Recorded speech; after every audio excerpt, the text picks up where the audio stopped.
والصلاة والسلام على سيد الأنبياء والمرسلين سيدنا ونبينا وحبيبنا وشفيعنا ومولانا محمد وعلى آله وصحبه أجمعين أما بعد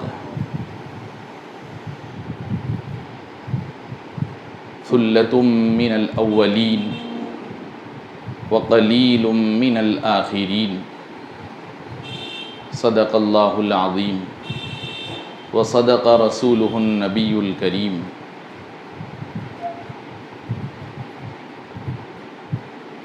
وہ پھول سر چڑھا جو چمن سے نکل گیا،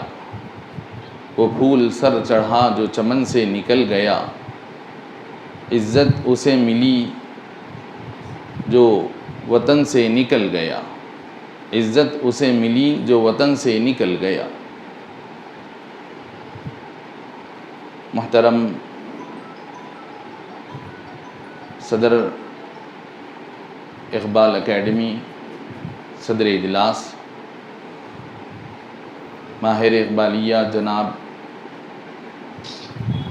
نیر صاحب اور محترم خواجہ ناصر الدین صاحب نائب صدر اقبال اکیڈمی، اور معزز رفقائے اقبال اکیڈمی، ذمہ داران، مکرم بزرگان ملت و برادران اسلام، السلام علیکم ورحمۃ اللہ وبرکاتہ۔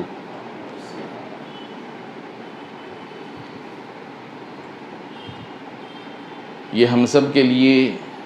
ایک بڑی خوشائند بات ہے اور قابل مسرت ہے کہ آج ڈاکٹر حمید اللہ کے عنوان سے معنون یہ اجلاس اقبال اکیڈمی کی اس لائبریری میں منعقد شدنی ہے۔ یہ بڑے قدر والا کام ہے اور میں امید کرتا ہوں ذمہ داران سے کہ اگر ڈاکٹر حمید اللہ صاحب پر سال میں کم از کم کوئی ایک دن، جیسے ان کے یوم ولادت یا یوم وفات پر بطور خاص اگر اقبال اکیڈمی، چونکہ حیدرآباد اس شخصیت کو ایسے فراموش کر دیا ہے کہ نوجوان نسل تو ڈاکٹر صاحب کے نام سے واقف بھی نہیں، عوام تو عوام، اہل علم اور اہل ادب کو بھی شاذ و نادر ہی اس بات کا اندازہ کہ ڈاکٹر حمید اللہ جیسی شخصیت ہمارے اس شہر حیدرآباد فرخندہ بنیاد سے نمودار ہوئی اور پھر چار دانگ عالم میں اپنی چمک دمک کو اس نے پھیلایا اور خصوصاً اسلام کے نور کو عام کیا، تو لہٰذا یہ بڑی خوشائند بات ہوگی۔ میں مبارکباد دیتا ہوں آج کے اس اجلاس کے انعقاد پر صدر صاحب کو بھی اور ان کے ساتھ جو معاونین اور رفقائے کار ہیں ان سب کو اس کے انعقاد پر مبارکباد دیتا ہوں، اور آئندہ کے لیے توقع کرتا ہوں کہ باضابطہ، کیونکہ پورے حیدرآباد دکن میں ڈاکٹر حمید اللہ کے لیے اس طرح کا کوئی یوم کا اہتمام نہیں ہوتا ہے، تو اگر اس طرح کا باضابطہ کوئی یوم اس کے لیے منعقد کیا جانے لگے گا تو ممکن ہے کہ ڈاکٹر صاحب کا جو کام ہے اور ان کی شخصیت ہے اس کا تعارف لوگوں کے درمیان عام ہونے لگے گا، اور پھر اس کے ذریعے سے ڈاکٹر صاحب کے کام کا جو عظیم مقصد تھا وہ بھی عام ہونے لگے گا۔ ڈاکٹر صاحب کے کچھ عزیز یہاں حیدرآباد میں ہیں، تو ان کی ایک بھتیجی جو ریٹائرڈ ہیڈ ماسٹرس رہیں اور اب میں سمجھتا ہوں وہ اپنی عمر کے 80 سال پورے کر چکے ہوں گی، تو وہ بتایا کرتی، کبھی میں ان سے کچھ ڈاکٹر صاحب سے متعلق کچھ معلومات لیا کرتا، تو ڈاکٹر صاحب کا یہ کہنا تھا، ڈاکٹر صاحب یہ فرمایا کرتے تھے کہ میرے کام کی قدر و منزلت لوگوں کو میرے انتقال کے 200 سال بعد ہوگی۔ کہ ڈاکٹر صاحب جو کام کیے ہیں، جس اپڈیٹ کام کو انہوں نے کیا، ماڈرن دنیا میں انہوں نے جس کام کو انجام دیا، وہ بتانا یہ چاہتے ہیں کہ میں مسلمانوں کے لیے اور اسلام کے لیے اتنا ایڈوانس کام کر چکا ہوں، اللہ تعالیٰ نے مجھ سے وہ خدمت لی ہے، اس خدمت کا اندازہ اور اس کام کا اندازہ ہماری قوم جس پستی میں ہے، اس پستی میں رہتی ہوئی اس کام کی قدر و قیمت کو سمجھنے کے درجے میں ابھی نہیں، اور اس کام کی قدر و قیمت کا ان کو پتہ میرے انتقال کے 200 سال بعد چلے گا۔ خیر، ایک ڈاکٹر صاحب کا ان کا اپنا تجربہ ہے، اگر مان لیجیے آپ 200 سال بعد نہیں، اگر 50 سال بعد کا بھی اگر وہ کام کر کے رکھے ہیں اپنے انتقال کے بعد کا، تو کتنی ہمارے لیے فخر کی بات ہے اور کتنی ہمارے لیے بڑی خدمت ہے۔ اللہ رب العزت ان کی خبر کو نور سے منور فرمائے، اللہ تعالیٰ ان کو جنت الفردوس میں اعلیٰ مقام نصیب فرمائے۔ حاضرین محترم، جیسے کہ آپ جانتے ہیں کہ آج کا عنوان ہے ڈاکٹر محمد حمید اللہ، شخصیت اور کارنامے۔ تو اب اس عنوان کے دو پہلو ہیں، ایک تو ان کی ہمہ پہلو شخصیت، اور دوسری جانب ان کی عالمگیر خدمات، اور وہ بھی کوئی ایک مضمون میں، کوئی ایک فن میں نہیں، بلکہ مختلف علوم و فنون میں ان کی خدمات پھیلی ہوئی۔ تو لہذا میں اس مختصر سے وقت میں چند باتیں آپ حضرات کے گوشے گزار کر کے رخصت ہوتا ہوں، لیکن ضرورت اس بات کی ہے کہ ہم ڈاکٹر صاحب کے آج کے اس اجلاس سے جو کچھ بھی ہمارے ذہن میں معلومات آئیں گی، ان سے استفادہ کرتے ہوئے ڈاکٹر صاحب کی شخصیت سے متعلق بھی ہم معلومات حاصل کرنے کی اپنے طور پر، شخصی طور پر کوشش کریں، اور انہوں نے کیا کام کیا ہے اس کام سے اپنی نسلوں کو واقف کروائیں، اور اس کام سے استفادہ کرنے کے لیے راہیں بنائیں، تاکہ انہوں نے جو کام اسلام کے سلسلے میں مستشرقین کی جانب سے جو رکاوٹیں ڈالی جا رہی تھی، تو اس کے لیے انہوں نے جو کام پہلے سے کر رکھا ہے، اس کو اگر ہماری موجودہ نسل اس سے استفادہ کرتے ہوئے اگر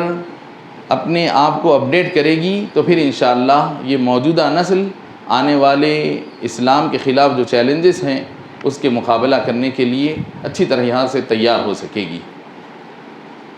جیسا کہ ہم جانتے ہیں کہ علماء اور اسکالرز کے پاس یہ بات مسلمہ طور پر طے ہے کہ ایک آدمی کی شخصیت کو بنانے میں، ایک آدمی کی شخصیت کی تعمیر میں سب سے پہلے تو اس کے اپنے والدین کا بہت بڑا کردار ہوتا ہے، پھر والدین کے حوالے سے والدین کے جو رشتہ دار ہیں، ان کے جو باپ دادا ہیں، ددیال اور ننیال، دادا دادی اور نانا نانی، اور پھر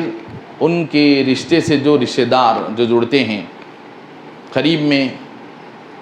ددیالی طور پر چچائیں اور پھوپھیاں، اور ننیال میں ماموں اور خالائیں جو ہوتی ہیں، یہ جو ماحول ہوتا ہے ایک آدمی کی شخصیت کو بنانے میں اور اس کے اندر علمی شعور اور احساس کو جگانے میں بڑا اہم کردار ادا کرتا ہے۔ پھر اسلامی تربیت، اس کے اندر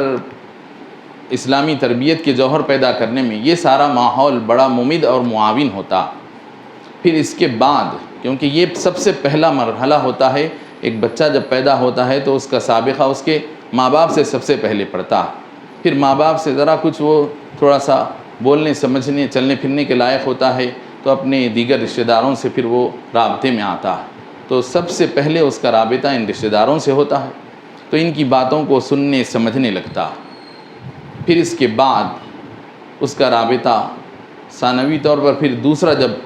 نئی اس کی تعلیم اور تربیت کا مرحلہ آتا ہے تو اساتذہ سے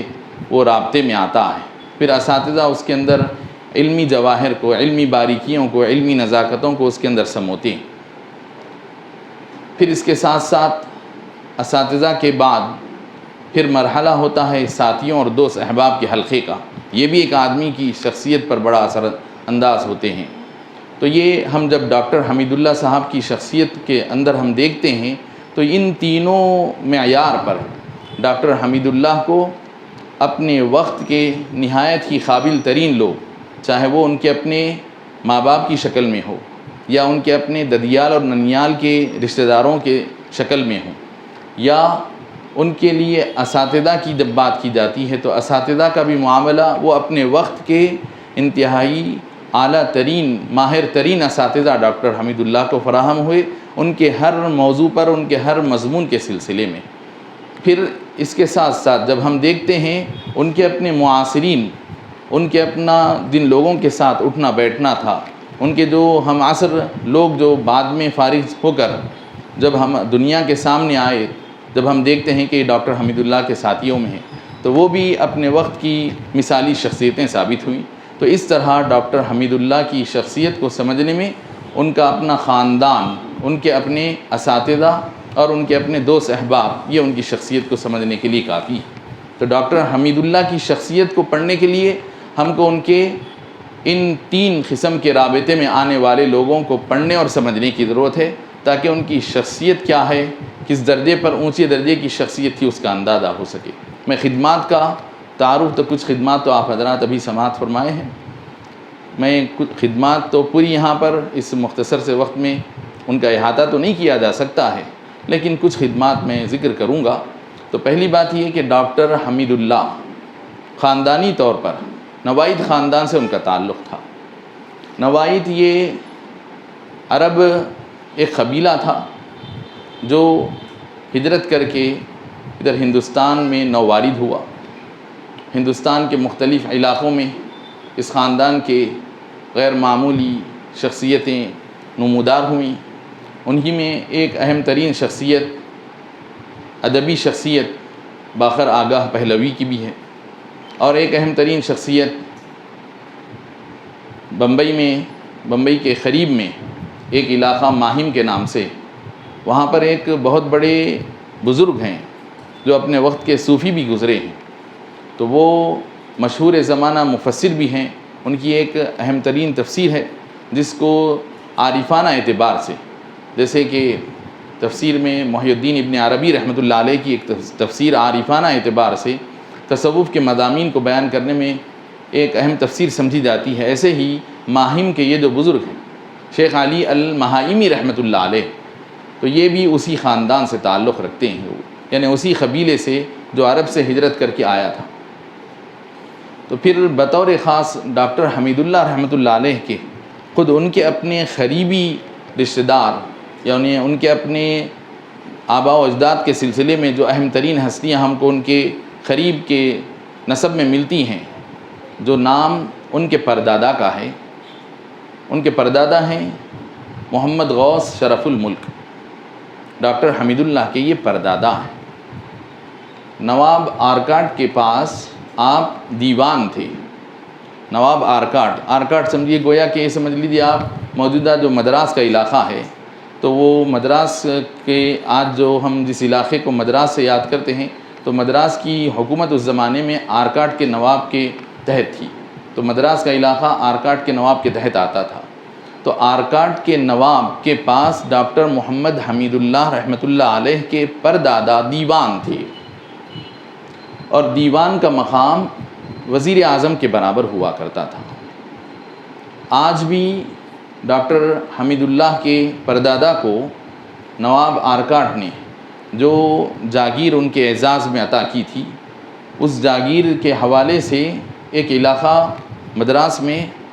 ٹرپلیکن جو مدراس کا ایک علاقہ ہے اس کے قریب میں واقع ہے، تو جو دیوان صاحب باغ کے نام سے آج بھی موجود ہے. اور بتایا جاتا ہے کہ یہ جو علاقہ ہے مدراس کی بلدیہ کے ریکارڈ سے ہٹ کر ہے. اس کو بلدیہ کا جو نمبر ہوتا ہے اس سے ہٹ کر ہی اس کو رکھا گیا، کیونکہ آرکاٹ کے نواب کی طرف سے ان کے اعزاز کے لیے وہ دیا گیا تھا، تو لہذا اس علاقے کو دیوان صاحب باغ کہتے ہیں. آج انہی کی نسل اس کے اندر رہتی ہے، اور اسی میں ڈاکٹر حمید اللہ کا جو آبائی کتب خانہ ہے جو انتہائی نادر و نایاب کتابوں پر مشتمل ہے۔ کتب خانہ محمدی کے نام سے انتہائی اعلیٰ درجے کی نفیس ترین کتابیں اور ہاتھ کی مخطوطات کا غیر معمولی ذخیرہ اس کے اندر موجود ہے، اور بہت ہی دلچسپی کے ساتھ اس خاندان کے لوگ اس کتب خانے کی، اس کتابوں کے ذخیرے کی بڑی لگن اور تڑپ کے ساتھ حفاظت کرتے ہیں۔ میں خود اپنی آنکھوں سے دیکھا ہوں، اس کے اندر جو قلمی کتابیں ہیں اس کو وہ نہ صرف الماریوں میں رکھتے ہیں، بلکہ الماریوں میں رکھنے کے علاوہ زائد اہتمام یہ کرتے ہیں کہ ہر مخطوطے کو ایک لال رنگ کے کپڑے کے غلاف میں، جیسے کہ قرآن کا جزدان ہوا کرتا ہے، اس طرح کوئی بھی کتاب، قرآن ہی بول کر نہیں، اگر کوئی ادب کی بھی کتاب ہے، قلمی نسخہ ہے، قلمی مخطوطہ ہے، تو اس کے لیے وہ جزدان کی طرح ایک کپڑے کا غلاف بنا کر اس میں اس کو رکھتے ہیں۔ تو جتنے قلمی مخطوطات ہیں، نادر و نایاب کتابیں ہیں، اس کو وہ اس طرح رکھتے ہیں، پھر اس کے اندر دوائیں اور نیم کے پتے وغیرہ ڈالنے کا یہ اہتمام کرتے ہیں۔ تو یہ ڈاکٹر محمد حمید اللہ رحمۃ اللہ علیہ کے خانوادے کا علمی شغف اور اس کا یہ علمی معیار یہ ہے جو آج بھی ان کے خاندان میں چلا آ رہا۔ تو مولانا محمد غوث شرف الملک رحمۃ اللہ علیہ، یہ ڈاکٹر محمد حمید اللہ رحمۃ اللہ علیہ کے پردادا، جو اپنے وقت کے بڑے عالم دین تھے۔ تو حکومت نے بھی ان کا اعزاز قائم رکھتے ہوئے ان کو حکومت میں اعلیٰ درجے سے نوازا تھا۔ یہ وہی محمد غوث شرف الملک رحمۃ اللہ علیہ، ان کی لکھی ہوئی تو بہت ساری کتابیں ہیں، اس میں ایک کتاب دیگر اور کتابوں کے بجائے میں ایک کتاب کا آپ کو تعارف پیش کر رہا ہوں، جس کا نام ہے نثر المرجان فی رسم نظم القرآن۔ نثر المرجان فی رسم نظم القرآن، اس کتاب کا نام اس کے کام سے ظاہر ہے۔ کتاب کا نام ہے نثر المرجان فی رسم نظم القرآن، یعنی قرآن پاک کے کلمات کو لکھنے کے مراسم، یعنی اصول اور قاعدے۔ رسم کا مطلب اصول اور قاعدے اور اس کے طور طریقے، یعنی قرآنی رسم الخط کے اصولوں کو بیان کرنے والی یہ کتاب۔ ہم یہ تو سنتے ہیں کہ یہ فلاں کتاب تفسیر میں ہے، فلاں کتاب علم قراءت کے بارے میں ہے، فلاں کتاب احکام قرآن کے بارے میں ہے، یہ تو باضابطہ یہ ایک مستقل خدمت ہے۔ لیکن ڈاکٹر حمید اللہ رحمۃ اللہ علیہ کے پردادا اس قدر بڑے عالم تھے کہ انہوں رسم الخط، قرآن کے رسم الخط پر جب انہوں نے قلم چلایا تو اس پر 7 جلدوں میں پوری کتاب کو انہوں نے مکمل کیا، یعنی پورے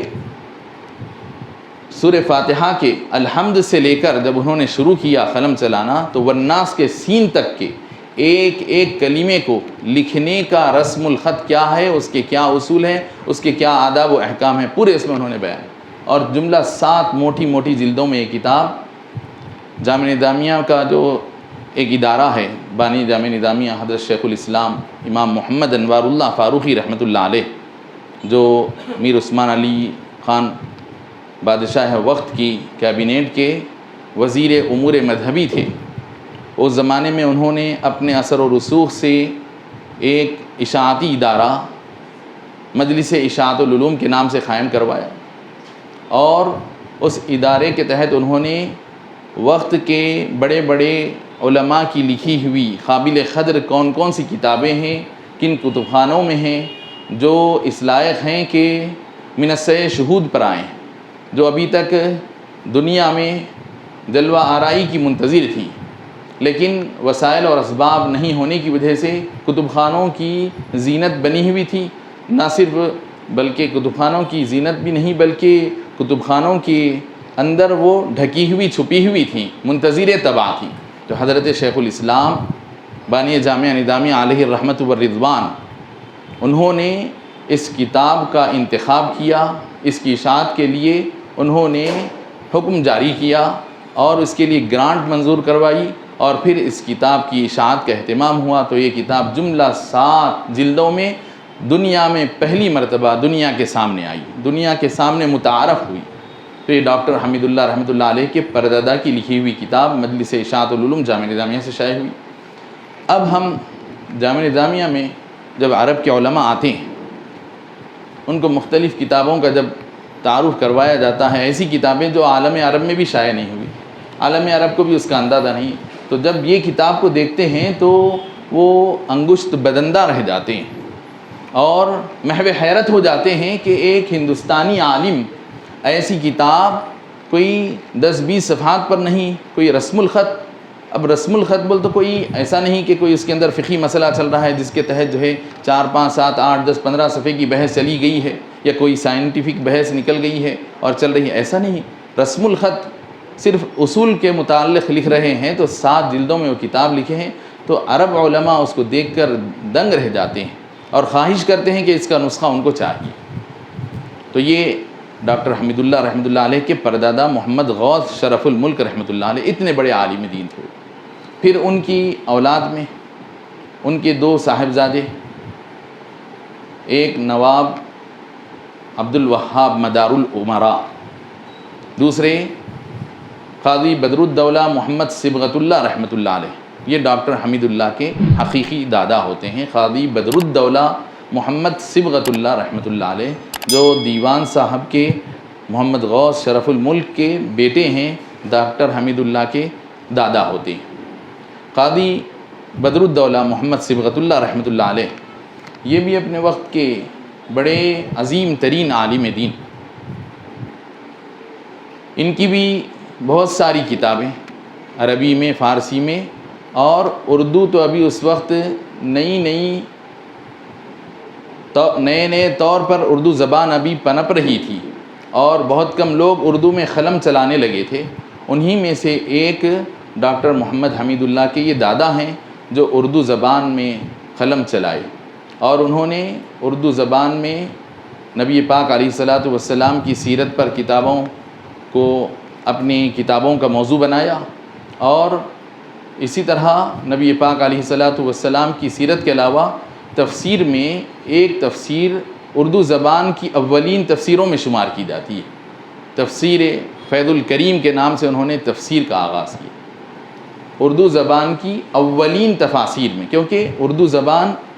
فارسی سے اب آہستہ آہستہ رجحان اردو کی طرف پیدا ہو رہا تھا، بہت کم علماء، بہت کم اہل ادب اردو میں قلم چلاتے تھے، تو یہ اولین اردو کے قلم نگاروں میں شمار ہوتا، تو وہ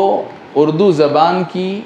اولین تفاسیر میں ایک تفسیر لکھتے ہیں، قاضی بدر الدولہ محمد صبغت اللہ رحمۃ اللہ علیہ، یہ اس پائے کے عالم دین۔ پھر ان کے 7-8 بیٹے، وہ سب کے سب عربی، فارسی اور اس وقت کے جو مروجہ علوم تھے، سارے علوم پر اچھی طرح سے نظر رکھنے والے، اور پھر اس کے ساتھ ساتھ خانقاہی نظام اور اس کی تربیت سے وابستہ۔ چنانچہ ڈاکٹر حمید اللہ رحمۃ اللہ علیہ کا خاندان، جو جیسے کہ میں عرض کر رہا تھا کہ آرکاٹ کے نواب کے پاس یہ ملازم رہے، وہاں اعلیٰ عہدوں پر فائز تھے، وہاں سے یہ جو ادھر منتقل ہوا، اس کی وجہ یہ ہوئی کہ ڈاکٹر محمد حمید اللہ رحمۃ اللہ علیہ کے ایک تایا محمد سعید رحمۃ اللہ علیہ، مفتی محمد سعید یہ قاضی بدر الدولہ کے بیٹے ہیں، ڈاکٹر حمید اللہ کے والد کے بڑے بھائی ہیں مفتی محمد سعید۔ یہ مفتی محمد سعید رحمۃ اللہ علیہ اس زمانے میں نظام کے دور میں حیدرآباد کی حکومت نے ان کو حیدرآباد کی عدالت کے لیے، یہاں حیدرآباد کے لیے مفتی اعظم کے بڑے عہدے پر ان کو خواہش کر کے بلوایا گیا، اور عدالت العالیہ کے بڑے مفتی کے طور پر ان کو منتخب کیا گیا۔ اس عہدے پر مفتی محمد سعید مدراسی رحمۃ اللہ علیہ مدراس سے حیدرآباد تشریف لائے، اور یہ ڈاکٹر حمید اللہ کا خاندان مدراس سے حیدرآباد منتقلی کا، ان کا یہاں تشریف لانا اور مدراس سے ادھر ہجرت کر کے آنا، یہ ڈاکٹر محمد حمید اللہ کے خاندان کی ہجرت کا سبب بنا۔ ان کے آنے کے بعد ان کے اب مختلف بھائی حیدرآباد کی جانب رخ کرنے لگے، اسی کے نتیجے میں ڈاکٹر محمد حمید اللہ رحمۃ اللہ علیہ کے والد ماجد قاضی ابو محمد خلیل اللہ، جن کا نام ہے قاضی ابو محمد خلیل اللہ، وہ بھی مدراس سے ادھر حیدرآباد کو منتقل ہوئے، اور یہاں منتقل ہونے کے بعد انہوں وہ بھی نظام کی حکومت میں کسی محکمے میں ملازم ہوئے اور اس کے بعد یہیں کی وہ دباش اختیار کی اور یہیں کے ہو کر رہ گئے، یہیں پر اپنا گھر وغیرہ بھی وہ آباد کیے۔ اس کے ساتھ ساتھ جیسا کہ ان کا اپنا خاندانی علمی ذوق ہے، اس ذوق کے مطابق مفتی محمد سعید رحمۃ اللہ علیہ اپنا ایک ذاتی کتب خانہ حکومت کی سطح پر سرپرستی، حکومت کی نگرانی میں چلنے والے کتب خانے جیسے کہ کتب خانہ آصفیہ، یہ تو تھا ہی اپنی جگہ، دائرۃ المعارف اس کا اپنا بڑا عظیم کتب خانہ، جامعہ عثمانیہ اس کا اپنا عظیم کتب خانہ، لیکن مولانا مفتی محمد سعید مدراسی رحمۃ اللہ علیہ ان کا اپنا ایک ذاتی کتب خانہ تھا۔ اور کتب خانوں اور لائبریریوں کی تاریخ پر نظر رکھنے والے اچھی طرح جانتے ہیں کہ حیدرآباد کے عظیم ترین کتب خانوں میں کتب خانہ سعیدیہ کا نام آج ہم کو ملتا۔ کتب خانہ سعیدیہ لائبریری، یہ کسی زمانے میں جام باغ، میں تو دیکھا نہیں لیکن جو سنا ہوں ڈاکٹر حمید اللہ کے خاندان کے لوگوں سے یا دیگر علماء سے، تو جام باغ کے پاس یہ لائبریری قائم تھی کسی زمانے میں، معظم جاہی مارکیٹ کے قرب و جوار میں۔ تو میں عرض کر رہا تھا کتب خانہ سعیدیہ کے متعلق کہ کتب خانہ سعیدیہ اس کی اتنی شہرت ہوئی، آج حیدرآباد کے عظیم کتب خانوں میں اس کا شمار ہوتا ہے۔ کتب خانہ آج بھی یہ موجود ہے۔ ڈاکٹر حمید اللہ کے جو رشتہ دار حیدرآباد میں رہتے ہیں، آغا پورے میں ان کا مکان ہے، وہ اپنے مکان سے متصل ایک اور مکان کے اندر اس کتب خانہ سعیدیہ کو جب پولیس ایکشن کے بعد بتاتے ہیں کہ راتوں رات کتب خانہ سعیدیہ کے اندر آگ لگی، اب خدا جانے دیدہ و دانستہ لگی یا اتفاقی حادثہ ہوا، تعصب کی بنا پر کیا گیا، لیکن ایک عظیم سرمایہ کو ضائع کرنے کے لیے بہرحال یہ کوشش ہوئی یا اتفاق ہو گیا۔ بہرحال ہمارا کافی سرمایہ اس کے اندر جو تھا، کچھ سرمایہ جل بھی گیا، خاکستر ہوا، لیکن پھر جو اس میں سے بچ گیا، محفوظ رہ گیا، اس کو پھر ذمہ داروں نے وہاں سے جام باغ کے علاقے سے آغا پورے میں منتقل کیا، لیکن ابھی فی الوقت کتب خانہ وہ بند ہے، استعمال میں نہیں ہے۔ تو عرب اسکالر جب اس کتب خانے کا نام پڑھتے ہیں بڑی بڑی کتابوں میں، اس کے ریفرنس دیکھتے ہیں تو آتے ہیں یہاں پر پوچھتے ہیں کتب خانہ سعیدیہ کا ہے، ہم کو جانا۔ حال ہی میں ڈاکٹر میرے استاذ ڈاکٹر سید جہانگیر مدد اللہ العالی، جو افلو یونیورسٹی کے ڈین ہیں، head of the Arabic department ہے، وہ کوئی ایک اسکالر عرب سے آئے ہوئے تھے تو وہ اس کو دیکھنا چاہ رہے تھے، تو اس سلسلے میں وہ چونکہ ان کو اندازہ تھا کہ ڈاکٹر حمید اللہ کے رشتہ داروں سے میری شناسائی ہے، تو انہوں نے ذکر کیا کہ ذرا یہ کتب خانہ دیکھنا چاہتے ہیں، لیکن اتفاق یہ ہوا کہ وہ رشتہ دار یہاں تھے نہیں، مدراس گئے ہوئے تھے، تو وہ موقع نہیں مل سکا۔ مقصد یہ ہے کہ کتب خانہ اپنی اتنی اہم ترین پوزیشن کے باوجود قابل استفادہ نہیں رہ سکا، کیونکہ اس کے لیے کوئی ویسے انتظامات نہیں ہو سکے، وہ سرپرستی نہیں ہو سکی۔ تو اسی طرح کتب خانہ سعیدیہ کے علاوہ اس خاندان کا ایک اہم کتب خانہ ڈاکٹر محمد حمید اللہ کے والد کا قائم کردہ کتب خانہ خلیل، مکتبہ خلیلیہ، یہ ڈاکٹر حمید اللہ رحمۃ اللہ علیہ کا جو ان کے والد کا جو گھر ہے وہ بھی آغا پورے میں ہی ہے، چار مندل کے پاس، اس میں یہ کتب خانہ ہے۔ اس کے ذمہ دار ڈاکٹر حمید اللہ کے جو بھتیجے بھتیجیاں وغیرہ جو اب ہیں وہ اس کے دیکھ بھال کرتے ہیں۔ تو یہ ڈاکٹر حمید اللہ رحمۃ اللہ علیہ کے خاندان کا یہ علمی پس منظر ہے۔ اسی پس منظر میں ڈاکٹر محمد حمید اللہ رحمۃ اللہ علیہ اپنے علمی ورثے کو حاصل کرتے رہے، علمی ذوق ان کے اندر فطری طور پر پروان چڑھتا رہا۔ پھر ڈاکٹر محمد حمید اللہ رحمۃ اللہ علیہ جب 4 سال، خود ان کے سوانح نگار لکھتے ہیں، جب ان کی عمر 4 سال 4 مہینے 4 دن، جیسا کہ قدیم سے دکن کا ایک طریقہ رہا کہ بچہ جب کچھ بات کرنے لگتا ہے، بولنے لگتا ہے، جیسا کہ حدیث شریف میں حکم آیا ہے کہ افتحوا علی صبیانکم اول کلمۃ بلا الہ الا اللہ، کہ جب تمہارے بچے بات کرنے لگیں تو ان کی زبان سے جب تم سب سے پہلے کوئی کلمہ کہلوانے لگو تو لا الہ الا اللہ کو کہلواؤ، لا الہ الا اللہ کہنے کی اس کو عادت ڈالو، لا الہ الا اللہ کا کلمہ اس کی زبان سے سب سے پہلے جاری کروانے کے لیے اس کو مشق کرواؤ۔ تو بہرحال تو حیدرآباد دکن کا پتہ نہیں ہندوستان کے دوسرے علاقوں میں یہ رواج تھا یا نہیں۔ تو حیدرآباد دکن میں ایک تسمیہ خوانی کی ایک تقریب ہوا کرتی تھی، تو وہ ڈاکٹر حمید اللہ کے گھرانے میں اس تسمیہ خوانی کی تقریب منعقد کی گئی اور ان کی بسم اللہ پڑھوائی گئی۔ تو ڈاکٹر حمید اللہ رحمۃ اللہ علیہ وہ خود لکھتے ہیں اپنے بارے میں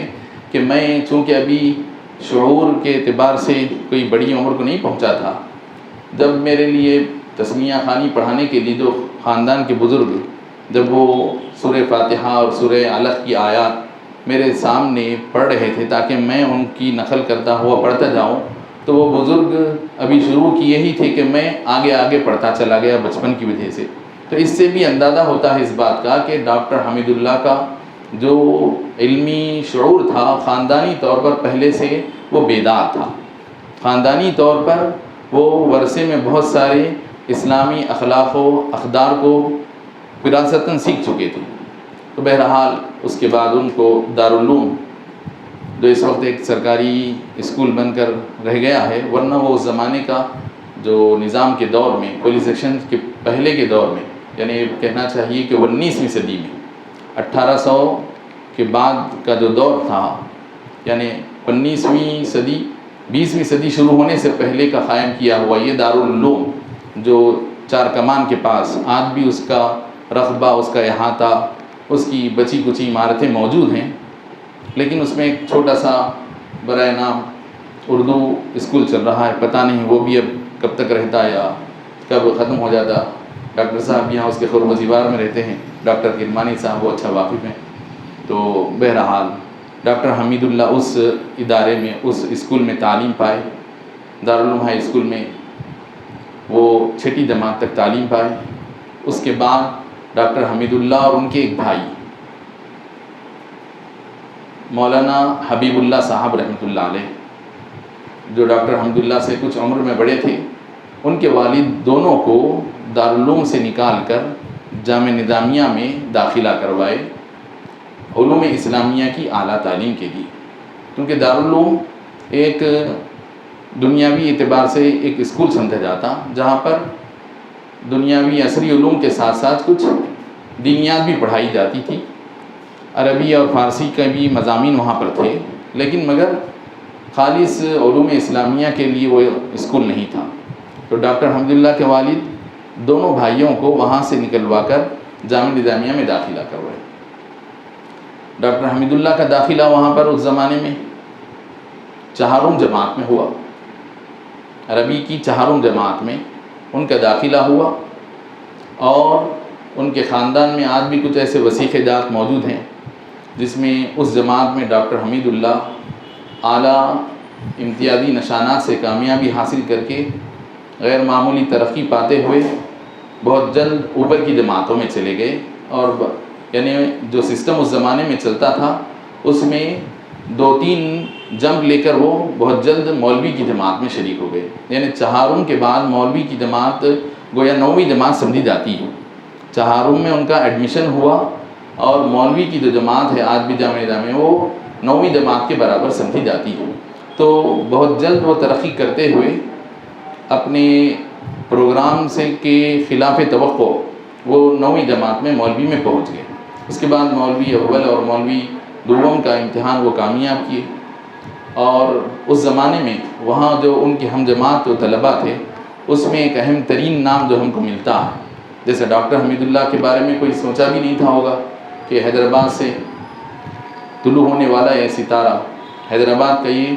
ہونہار بچہ پوری دنیا میں اپنا نام روشن کرے گا اور اپنے نام کے ذریعے سے حیدرآباد دکن کے نام کو منور کرے گا۔ ایسے ہی ان کے ہم جماعت ساتھیوں میں جامعہ نظامیہ کی ایک عظیم ترین ہستی جو مسلم پرسنل لا کے بانی ممبرز میں سے تھے. مسلم پرسنل لا جس وقت قائم ہو رہا تھا، مسلم پرسنل لا بورڈ، اس کے فاؤنڈر ممبرز میں تھے مولانا مفتی محمد عبد الحمید رحمۃ اللہ علیہ. یہ ڈاکٹر حمید اللہ کے اس سال کے اس جماعت کے ہم جماعت ساتھی ہوتے ہیں. مفتی محمد عبد الحمید رحمۃ اللہ علیہ، جو بعد میں آگے چل کر جامعہ نظامیہ کے شیخ الادب اور پھر شیخ الجامعہ نظامیہ بنے، اور مجلس علماء دکن رؤیت ہلال کمیٹی کے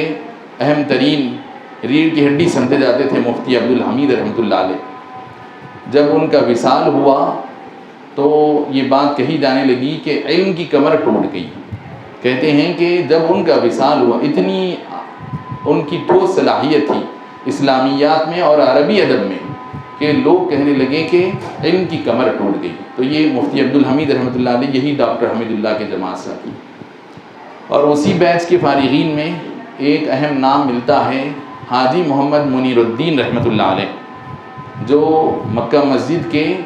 خطیب ثابت ہوئے اور جامعہ نظامیہ میں شیخ الادب اور شیخ الحدیث کے درجے پر فائز رہے. اس طرح ڈاکٹر حمید اللہ رحمۃ اللہ علیہ کے ساتھیوں اور ان کے رفقائے کار سے بھی ہم ان کے زمانے کا اور ان کے معاصرین کا علمی معیار اور اس میں ڈاکٹر حمید اللہ کی شخصیت کو سمجھنے میں یہ سارا ماحول ہم کو مدد کرتا. تو غرض کہ ڈاکٹر محمد حمید اللہ رحمۃ اللہ علیہ جامعہ نظامیہ میں تعلیم پائے تو اس وقت ان کے اساتذہ میں جو اہم ترین اساتذہ تھے، ایک تو عالمی شہرت یافتہ عالمی محقق حضرت علامہ ابو الوفا افغانی رحمۃ اللہ علیہ، جو فقہ حنفی کی کتابوں پر ایڈیٹنگ کر کے جو کتابیں عراق، ترکی اور دیگر عرب ممالک کے کتب خانوں میں محفوظ تھیں، ان کتابوں کو ایڈٹ کر کے فقہ حنفی کی ان کتابوں کو دنیا میں پہلی مرتبہ متعارف کروایا حضرت مولانا ابو الوفا افغانی رحمۃ اللہ علیہ. اور ان کے اس کام میں ڈاکٹر حمید اللہ رحمۃ اللہ علیہ ان کی قائم کردہ مجلس احیاء المعارف النعمانیہ کے شاگرد ہونے کے ناطے ہمیشہ رکن رکین بنے رہے اور اپنے استاذ کا بھرپور تعاون کرتے رہے. پھر دوسرا نام ڈاکٹر حمید اللہ کے اہم ترین اساتذہ میں علامہ ابراہیم ادیب رضوی رحمۃ اللہ علیہ کا ہے، جو پہلے دارالعلوم کے اندر عربی کے مدرس تھے اور بعد میں جب عثمانیہ یونیورسٹی قائم ہوئی تو وہاں کے شعبہ عربی کے وہ پروفیسر مقرر ہوئے، علامہ ابراہیم ادیب رضوی رحمۃ اللہ علیہ. ان کی علمی جلالت کا، عربی زبان پر ان کی دسترس کا یہ عالم تھا. جو مارگولیٹ جو ایک مستشرق تھا، جب وہ ہندوستان آیا تو علامہ ابراہیم ادیب رضوی رحمۃ اللہ علیہ سے وہ جب بات چیت کیا، ان سے متعارف ہوا تو وہ پہلے تو ان سے کچھ ان کی، کیونکہ وہ آکسفورڈ وغیرہ لندن کا پڑھا ہوا، وہاں سے جب آیا تھا تو اس کو اپنی عربی پر بڑا ناز تھا. وہ اس ذام میں تھا کہ میں بہت بڑا قابل عربی داں. تو وہ ابراہیم ادیب رحمۃ اللہ علیہ کا، ان کی عربی دانی کا کچھ امتحان لیا اور بتاتے ہیں علامہ طاہر رضوی رحمۃ اللہ علیہ، جو علامہ ابراہیم ادیب رضوی رحمۃ اللہ علیہ کے صاحبزادے تھے، جو عربی زبان کے شاعر بھی تھے، وہ بیان کرتے تھے کہ جب وہ مارگولیت پروفیسر جب آیا تو ایک میٹر ان کو دیا کہ اس کا عربی میں ترجمہ کرو. تو علامہ ابراہیم ادیب رضوی رحمۃ اللہ علیہ اس سے سوال کرتے ہیں کہ اس کا ترجمہ عربی نظم میں کروں یا عربی نثر میں کروں. تو وہ اتنا متاثر ہوا کہ وہ ان کو اپنی طرف سے ایک سرٹیفکیٹ دے کر گیا. چنانچہ وہ سرٹیفکیٹ میں اپنی آنکھوں سے دیکھا ہوں. مارگولیت پروفیسر جو بڑا مستشرق تھا، وہ یہ سرٹیفکیٹ دیا، سو وہ سرٹیفکیٹ ان کے خاندان میں محفوظ ہے. تو یہ علامہ ابراہیم ادیب رضوی رحمۃ اللہ علیہ کو ڈاکٹر حمید اللہ اپنے ایک خط میں اپنے بھائی کو لکھتے ہیں کہ استاذ محترم علامہ ابراہیم صاحب کو سلام عرض کریں. تو اس سے مجھے اندازہ لگا کہ علامہ ابراہیم ادیب رضوی ڈاکٹر حمید اللہ کے اساتذہ میں. اور مفتی مخدوم بیگ رحمۃ اللہ علیہ جو جامعہ نظامیہ کے مفتی رہے سابق میں، یعنی جس وقت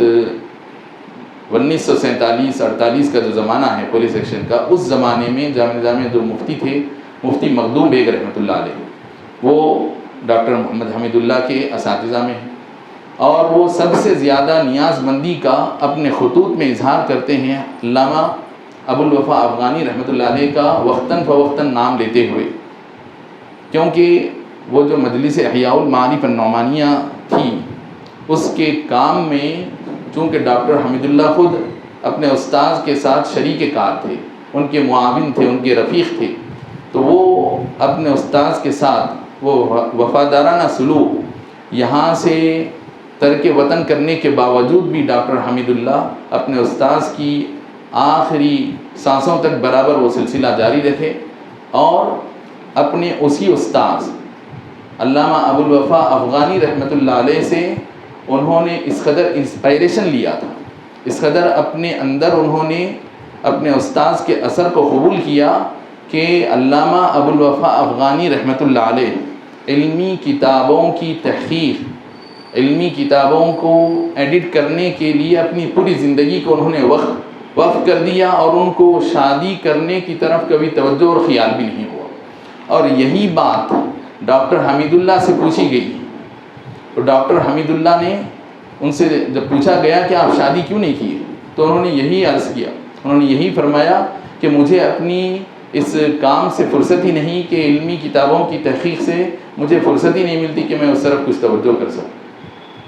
تو یہ ڈاکٹر حمید اللہ رحمۃ اللہ علیہ کے اساتذہ کا ان کی شخصیت پر یہ بڑا اثر رہا۔ غرض کہ یہ چند باتیں تو ان کی شخصیت سے متعلق ہوئی۔ اب میں کچھ ان کی خدمات، ان کی شخصیت کے سلسلے میں ایک اور آخری بات جو اہم ترین ہے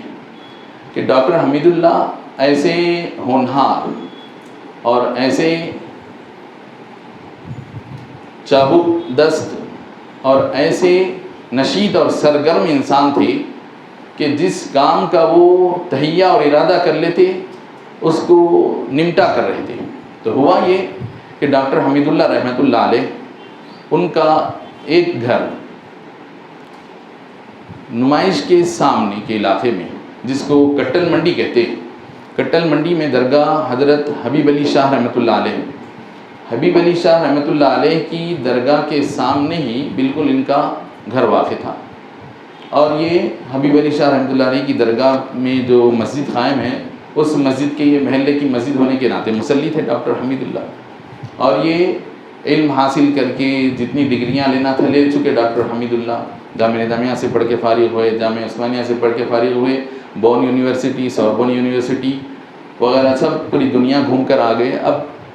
لیکن حافظ نہیں تھے۔ عثمانیہ یونیورسٹی میں ملازمت کرتے تھے، وہاں کے استاذ بن گئے تھے۔ اب محلے کی مسجد ہونے کے ناطے سامنے کی مسجد میں نمازیں ادا کرتے، رمضان شریف کا موقع آیا، وہاں ہر سال کے مطابق ایک حافظ صاحب مقرر تھے، تراویح پڑھایا کرتے تھے۔ لیکن ایک سال اتفاق یہ ہوا کہ حافظ صاحب کسی وجہ سے دستیاب نہیں ہو سکے، شاید ان کی طبیعت بگڑ گئی یا کوئی ایسی بات ہوئی۔ حافظ صاحب ایک دن تراویح سنانے کے بعد اب دوسرے دن سے تراویح کے لیے قرآن پاک نماز میں پڑھانے، قرآن پاک کو سنانے کا مسئلہ پیدا ہوا۔ تو ڈاکٹر حمید اللہ کے متعلق یہ بات نقل کی جاتی ہے کہ وہ اس ذمہ داری کو قبول کی کہ ٹھیک ہے، اب حافظ صاحب آنے تک میں روزانہ تراویح کو ادھوری ہونے کے بجائے اس تراویح کے سلسلے کو میں قائم رکھوں گا، روزانہ میں تراویح کو جاری رکھوں گا۔ اور اس ذمہ داری کو لیے اور دن بھر بیٹھ کر ایک پارہ یاد کرتے، بتایا ایک پارہ یاد کرتے، اور رمضان شریف ختم ہونے تک بلا ناغہ انہوں نے پورے رمضان میں تراویح کے سلسلے کو قائم دائم رکھا، اور اس طرح وہ ان کے حفظ قرآن کی تکمیل کا باعث ہوا۔ تو اس طرح ڈاکٹر حمید اللہ حافظ قرآن بھی بن گئے۔ عام طور پر ان کے نام یا ان کی سیرت میں حافظ قرآن ہونے کا ذکر نہیں ملتا ہے، لیکن یہ ان کے قریبی ذرائع سے یہ بات مجھے پہنچی۔ تو ڈاکٹر حمید اللہ رحمۃ اللہ علیہ، اب ان کی خدمات کی جب بات ہے تو ان کی خدمات کا معاملہ بہت وسیع ہے، کہ زبانوں کے اعتبار سے، پھر مضامین کے اعتبار سے، قرآن، نفس قرآن پر ان کی خدمات، تفسیر قرآن پر ان کی خدمات، حدیث شریف پر ان کی خدمات، اور پھر فقہ اسلامی اور اصول فقہ اسلامی پر ان کی خدمات، اور قانون بین الممالک پر ان کی خدمات۔ قانون بین الممالک کا مطلب یہ کہ انٹرنیشنل لا سمجھ لیجیے آپ۔ اچھا، پھر قانون بین الاقوامی قانون، عام طور پہ جس کو ہم کہتے ہیں انٹرنیشنل لا، بین الاقوامی قانون، ڈاکٹر حمید اللہ اس اصطلاح کو قبول نہیں کی، بولے کہ بین الاقوامی قانون نہیں بولنا چاہیے اس کو قانون بین الممالک بولنا چاہیے۔ یعنی ڈاکٹر حمید اللہ وہ وضع اصطلاحات کے بھی ماہر تھے، تو ان کی دانش میں بین الاقوامی قانون کہنا درست نہیں تھا۔ وہ بولتے تھے کہ قانون بین الممالک بولنا چاہیے، کیونکہ یہ جو قانون ہے یہ اقوام کے درمیان نہیں ہے، ہندو مسلم سکھ عیسائی اقوام کے درمیان نہیں ہے، یہ قوانین ممالک کے درمیان۔ تو ڈاکٹر حمید اللہ اس طرح ان کے اور بھی بہت سارے تفردات ہیں جس میں ڈاکٹر حمید اللہ اپنے زمانے کے دیگر علماء میں بالکل انڈیویجول اور منفرد نظر آتے ہیں۔ پھر اسی طرح اب ان کی جو کتابیں ہیں، انٹروڈکشن ٹو اسلام ہے، تعارف اسلام، اور پھر ان کی ایک اہم ترین کتاب جو الوثائق السیاسیہ فی العہد النبوی والخلافت الراشدہ، کہ عہد نبوی اور خلافت راشدہ کے زمانے کے وثیقہ جات، سیاسی وثیقہ جات، اس کو انہوں نے پوری دنیا کی لائبریریوں سے کھنگالا، ڈھونڈ کر نکالا، اور اس پر انہوں نے جامعہ عثمانیہ سے پی ایچ ڈی کی ڈگری حاصل کی، اور پھر اس کا مختلف زبانوں میں، انگریزی میں بھی اور دیگر زبانوں میں ترجمہ ہوا، اور جس موضوع پر قلم اٹھاتے، جو کتاب لکھتے، وہ اپنے موضوع کی ریفرنس بک بن جاتی۔ جس موضوع پر قلم اٹھاتے وہ اس قابل ہوتا ان کا قلم کہ دوسرے لوگ اس کا حوالہ دینے کو اپنے لیے باعث فخر سمجھتے ہیں، یعنی دوسروں کے لیے وہ ریفرنس بک بن جاتی ہے۔ چنانچہ انہوں نے حضرت سیدنا ابو ہریرہ رضی اللہ عنہ کے ایک شاگرد ہیں حمام ابن منبہ تابعی، ان کو حضرت ابو ہریرہ رضی اللہ عنہ کچھ احادیث نقل کرواتے تو وہ اپنے زمانے میں اس کو نقل کر لیتے، نوٹ کر لیتے باضابطہ ایک صحیفے میں۔ تو بعد میں مستشرقین جب ہرزہ سرائی کرنے لگے اسلام کے خلاف، تو ڈاکٹر حمید اللہ چونکہ وہ لائبریریوں میں بیٹھا کرتے، کتب خانوں پر ان کی نظر تھی، تو ان کے ہاتھ کو ایک صحیفہ حمام ابن منبہ ان کے ہاتھ کو لگا، جس کا ذکر کتابوں میں حوالے کے طور پر ہوا کرتا، کتابوں میں اس صحیفے کا ذکر ملا کرتا تھا، لیکن دنیا کے سامنے وہ صحیفہ ہاتھوں میں موجود نہیں تھا۔ تو ڈاکٹر حمید اللہ کے ہاتھ کو جب وہ صحیفہ لگا تو انہوں نے اس کو بہت ضروری